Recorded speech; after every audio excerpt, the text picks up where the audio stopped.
Hey, today I'm going to show you how to create a transaction in a skyslope and then what category you're going to use for. Let me share the screen.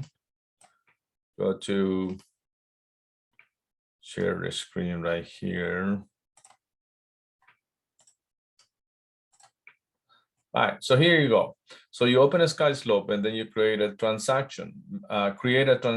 You can manage existing transactions, or you can create a transaction, or you can manage existing listing, or you can create an existing listing.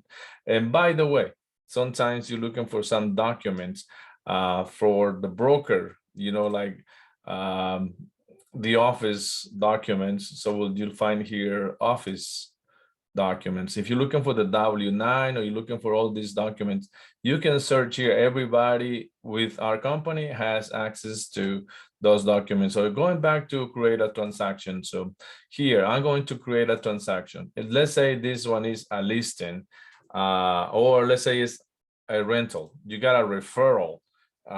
Just choose the property.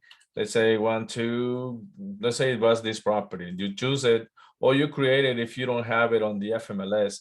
Once you're here, you need to select what type of transaction or checklist you need. Is this a commercial lease? Is this a commercial sale? If it is a commercial sale, it's asking you if you represented the buyer.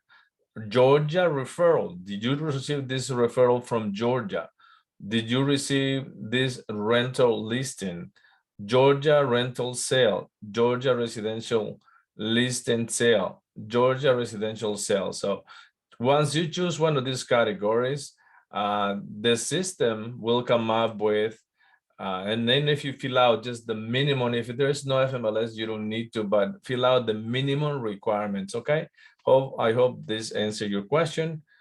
And until the next time.